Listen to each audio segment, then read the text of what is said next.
Fala galera do Elite Oculta, eu sou o Rafael Portinari e antes de começar esse vídeo eu gostaria de deixar 3 recados. Primeiro, eu gostaria de pedir a vocês para me seguirem lá no TikTok. Lá no TikTok também sai vídeo todo dia. E o link do meu canal do TikTok está aqui na descrição desse vídeo. Segundo recado é que continua rolando o grupo do canal no WhatsApp.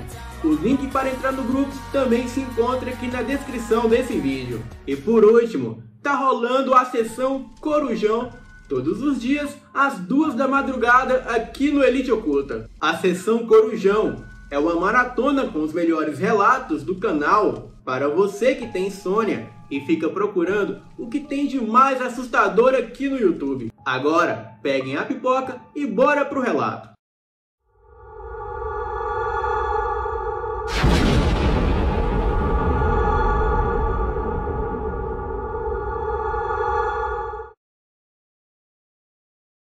Olá a todos do canal, eu me chamo Gustavo, sou de Ponta Porã, no Mato Grosso do Sul, e hoje trago para o canal um relato que me foi contado pela minha avó, que ocorreu lá pelos anos 60, e eu narrarei aqui com as palavras dela.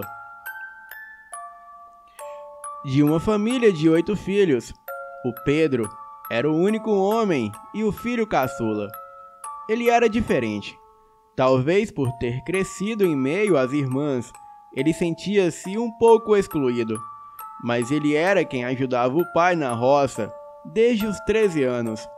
E quando algo estranho começou a lhe ocorrer, algumas noites de terça ou sexta-feira, ele saía e retornava somente no outro dia.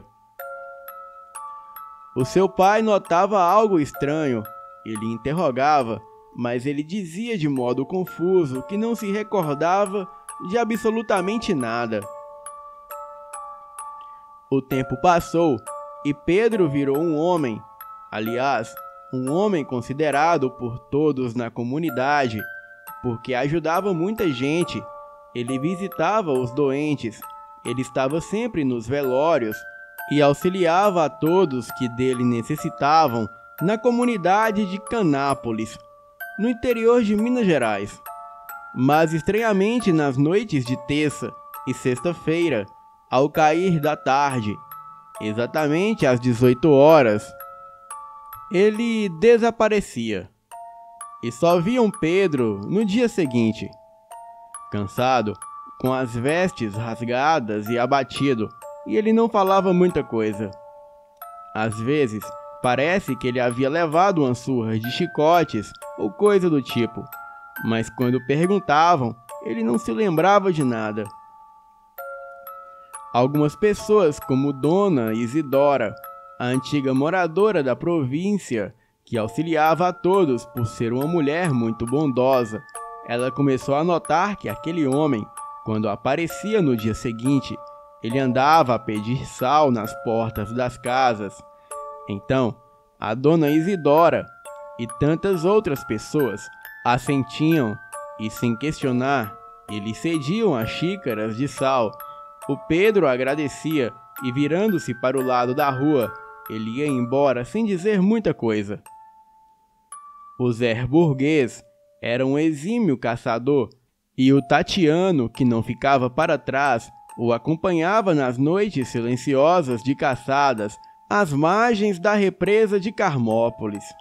E lá nos cafundós, onde a mata era fechada e fazia um escuro danado, mas as caçadas normalmente eram realizadas em noites de lua cheia.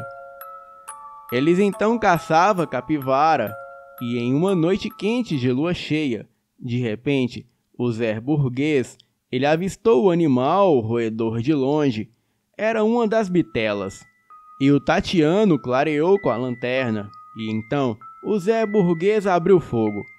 Mas nesse momento, ele ouviu um uivo de lobo muito forte, que tiniu os ouvidos dos amigos caçadores, e aquele som ensurdecedor aproximou-se dos dois que se arredaram, gritando ainda mais forte. A capivara havia morrido após o tiro, mas eles avistaram um enorme cachorro ou lobo, peludo e de olhos vermelhos como fogo, que, além de abocanhar a capivara morta, partiu para cima dos dois homens. Enquanto Zé Burguês teve uma das orelhas amputadas pela mordida do bicho, o Tatiano apanhou a sua cartucheira e picou fogo contra o enorme cachorro que uivava ainda mais estridente, soltando algum tipo de fumaça pelas narinas. O bicho cambaleou e deu umas 4 viravoltas, e eles ficaram extremamente assustados e aturdidos e correram até não poder mais.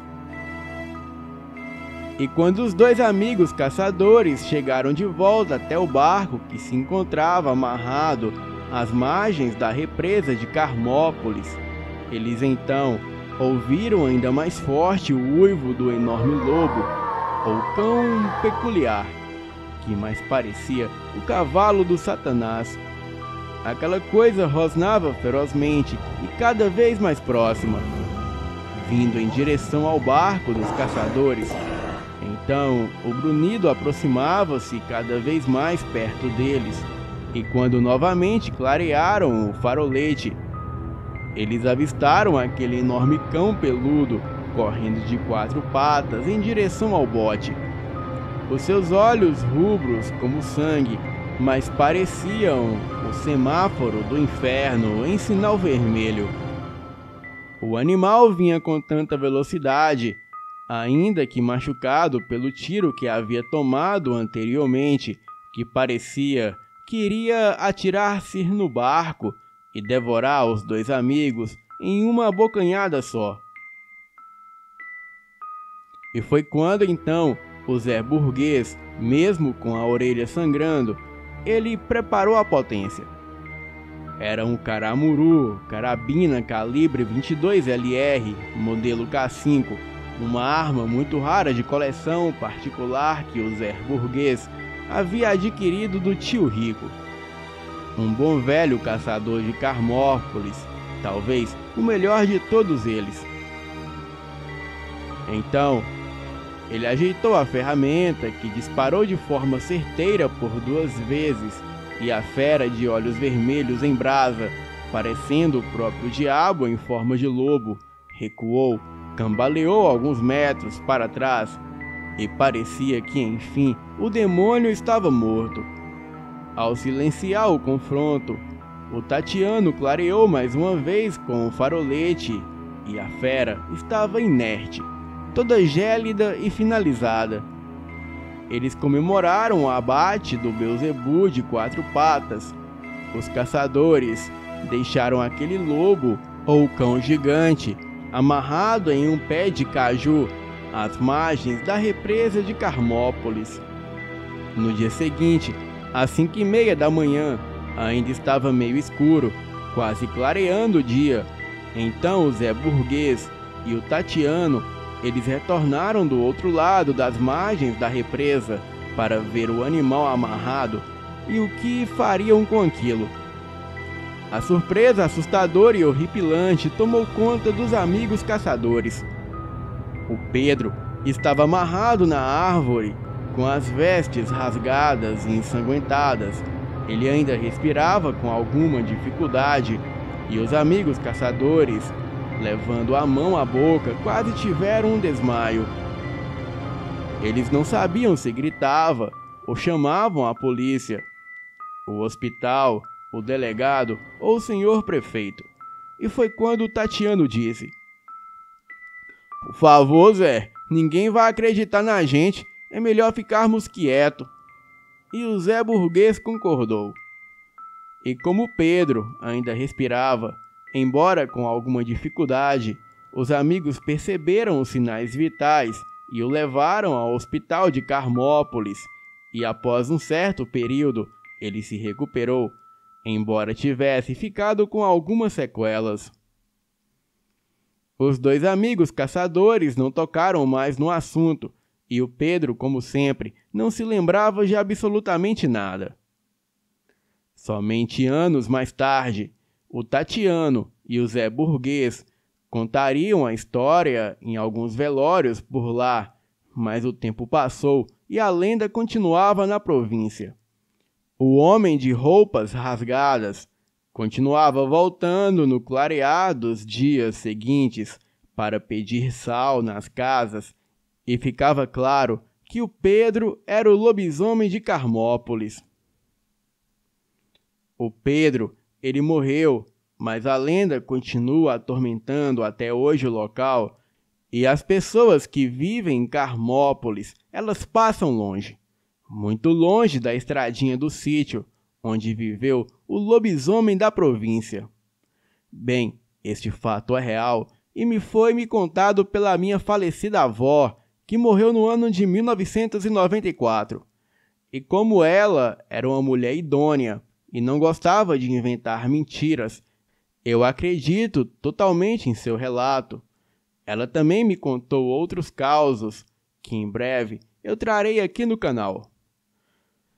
Boa noite e vão dormir.